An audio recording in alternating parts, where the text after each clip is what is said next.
Good evening. Welcome back to the Horns and Halos channel. I'm Horns, and tonight I'll be reading you a short story called The Buzzing. As always, a link in the description below will bring you right to the artist's page so that you can read, like, and subscribe to them as well. Hope you enjoy.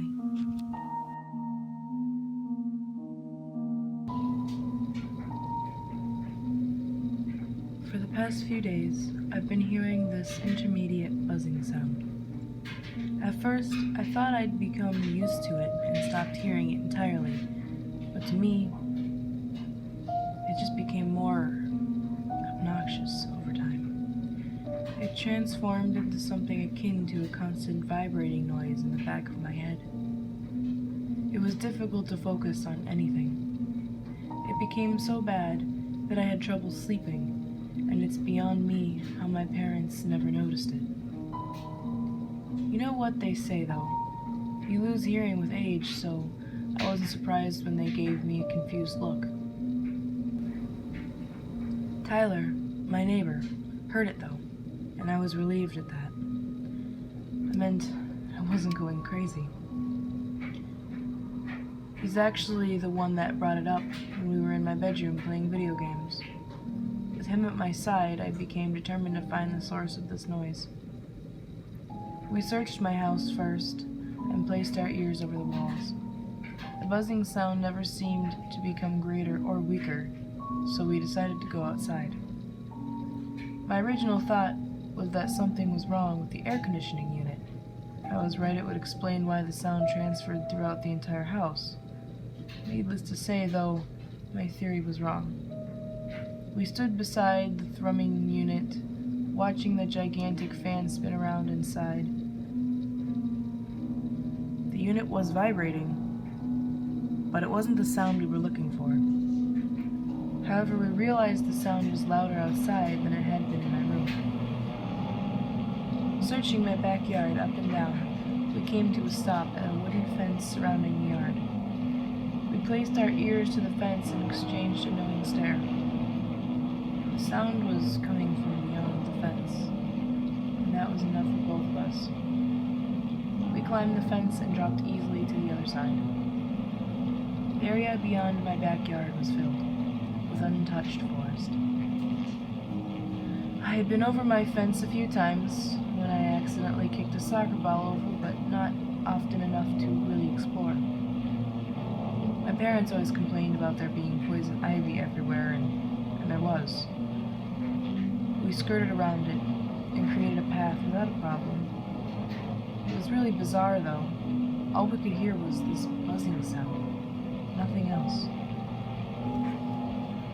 I mean, we could just barely hear the leaves and sticks crackling beneath our feet. But all other sounds seemed absent. There were no birds chirping, which was the weirdest part for me. You'd be hard-pressed to find an area of the woods where there aren't birds constantly singing to each other. As we kept walking, the buzzing sound grew louder, and eventually, I couldn't see my fence anymore. We stopped several yards from a cluster of trees covered in tumor-like growths. We just stood there, staring at it, and neither of us could explain what they were. They appeared like they were part of the tree, as if the bark had bubbled outward in these strange formations. Trees can actually develop kind of growths called burls. Something I learned in hindsight. Naturally, though, our first thoughts were to poke at it. But both of us were too chicken to get any closer. So we grabbed rocks instead. It only took one toss. Tyler was a baseball player after all. The rock collided with one of the large growths, and upon contact, the growth exploded outward, sending chunks flying. Not even seconds later, thousands of bees swarmed out of the opening, forming into a thick, crawling mass. Both of us screamed and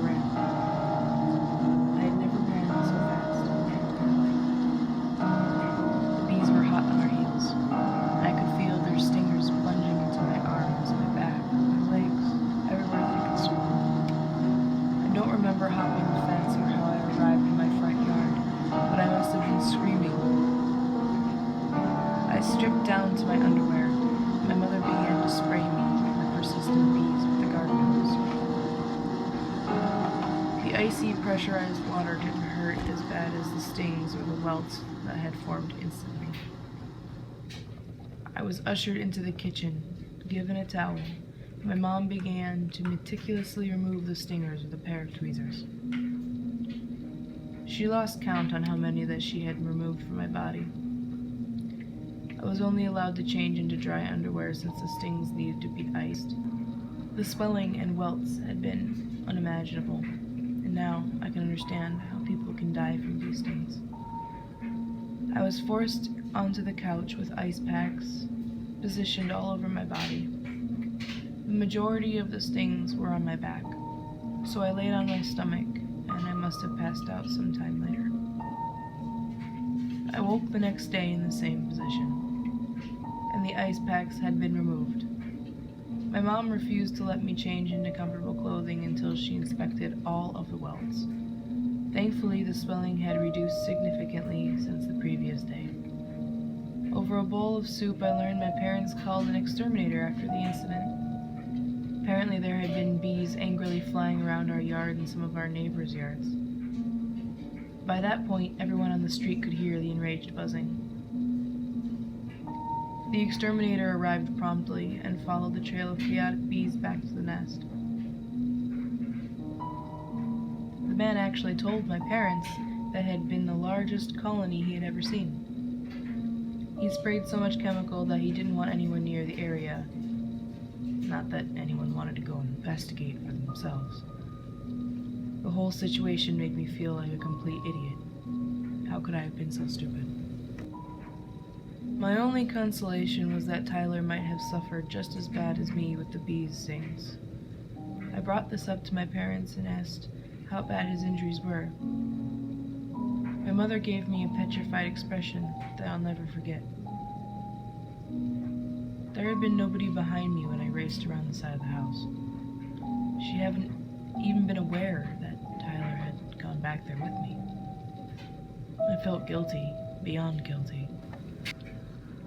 For the next few days, horrible images of Tyler being swarmed consumed me. I swore that he had been right behind me. What made me feel even worse is that the exterminator never saw anyone. If Tyler had fallen or been injured, the exterminator would have known because he had to search the entire area for more nests and make sure that everything had been sprayed. About a week after the incident, though, Tyler was missing. I decided to search the area for myself, but I wasn't going unprepared. I grabbed a can of my mother's hairspray along with a lighter from the kitchen. If any of these bees were still kicking, then I wanted protection. I hopped the fence and moved slowly through the forest, my right hand clenching tightly to the hairspray. The distance to the nest was much farther than I remembered. I knew that I had arrived when I heard a thick crunch beneath my shoes, and I glanced down and felt a shiver rush through my body. The entire ground was layered with bee corpses. I couldn't see the dirt or grass in some areas. The bees just piled on top of each other. I was on my last nerve when I approached the nests, trying my best to ignore the sickening crunches underfoot. I narrowed my eyes at the nest that we destroyed, and I rounded the tree. The rest of the nests became apparent, nearly 10 times larger. I cautiously nudged one of the nests with a crumble, and it revealed thick wax and honeycomb. Dead bees trapped inside the nest oozed through the opening, and it was enough to turn my stomach. I grumbled beneath my breath and began poking the nest with more confidence, watching more of the pieces fall to the ground. That's when I heard the buzzing return.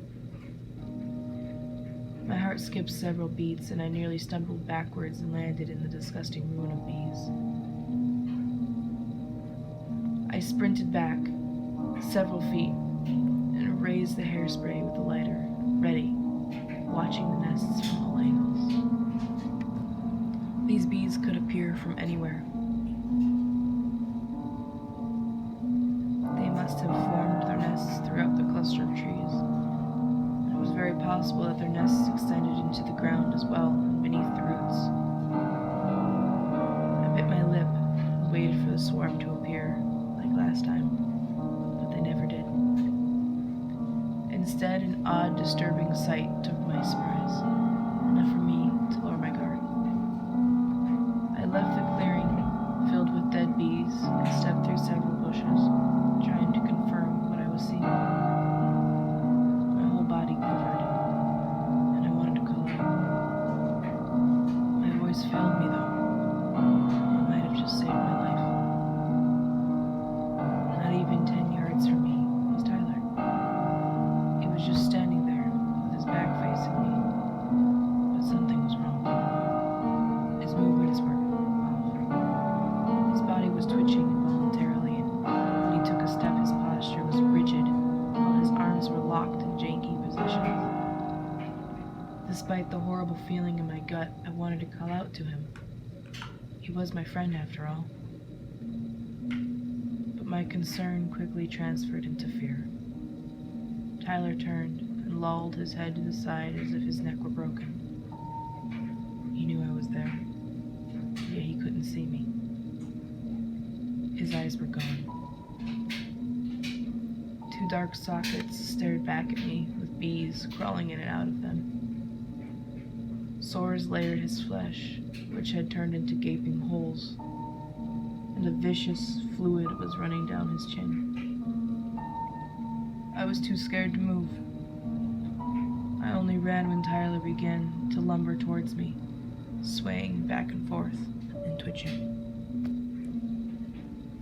For the second time, I screamed and ran for the hills, trying to outrun the crashing coming from behind me.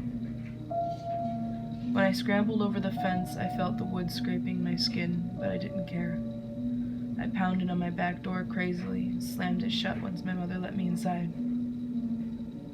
She didn't understand much of what I was saying since I was hysterical, but she gathered that I had found Tyler's body in the woods.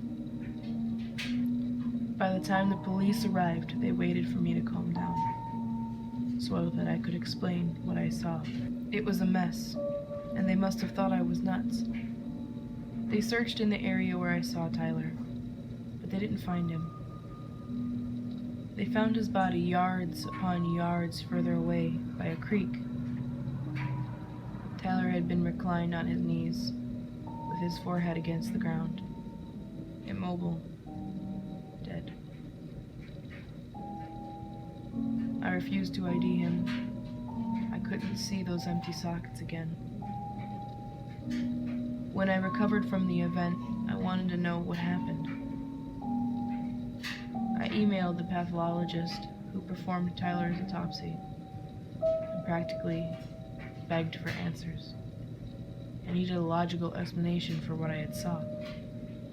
He explained how they were going through routine procedures when they hit a minor roadblock. When they sliced open Tyler's body, dead bees poured out. His body had been literally loaded with bees. His eyes were missing. His jaw was broken, completely unhinged. His teeth were gone, along with his tongue that had been replaced with wax. The worst part was, his organs were all gone. All that was left was skeleton, muscles, some tissue, which seemed to be the base for the extreme amount of honeycomb within his chest cavity. The pathologist's only theory was that the bees devoured his organs. But bees aren't carnivores. The only way I can explain this is that there's a scientific concept called microevolution, and it's defined as evolutionary changes within a species or small group of organisms, especially over a short period of time. Every scientist said that it must have been triggered by the pesticides. It just must have.